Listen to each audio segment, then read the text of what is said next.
நம்மளுடைய நாமத்தை கனம் பண்ணினா கர்த்தர் நம்மை கனம் பண்ணுவார். நீங்க அவருடைய நாமத்தை மதித்தால் கர்த்தர் உங்களை மதிப்பார். நீங்கள் அவருடைய நாமத்தை உயர்த்தினால் கர்த்தர் உங்களை உயர்த்துவார். இன்னைக்கு பண்ணி பாருங்க, அவருடைய ஆசீர்வாதத்தை இன்றைக்கே நீங்கள் காண முடியும்.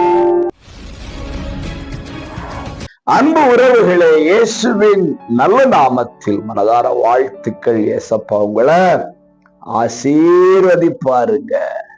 மீகா 6:9 ஞானம் உள்ளவன் உம்முடைய நாமத்தை மதிப்பான்.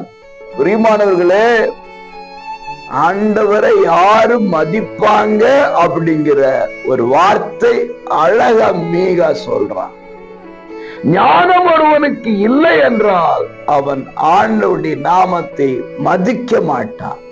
இன்னைக்கு ஆண்டவருடைய நாமம் மதிப்பற்றதாக்கப்படுகிறது. ஆண்டவருடைய நாமம் கேலி கூத்தாக்கப்படுகிறது.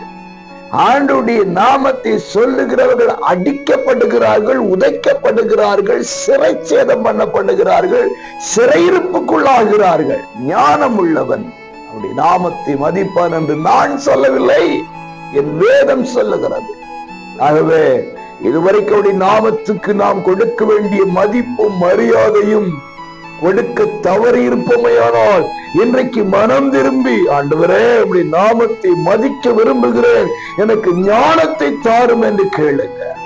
ஞானம் வரும்போது நாமத்தை உயர்த்துவோம், உடைய நாமத்தை மதிப்போம், உடைய நாமத்தை கனம் பண்ணுவோம். நீங்கள் அவருடைய நாமத்தை உயர்த்தினால் கர்த்தர் உங்களை உயர்த்துவார். இன்னைக்கு பண்ணி பாருங்க, அவருடைய ஆசீர்வாதத்தை இன்றைக்கே நீங்கள் காண முடியும்.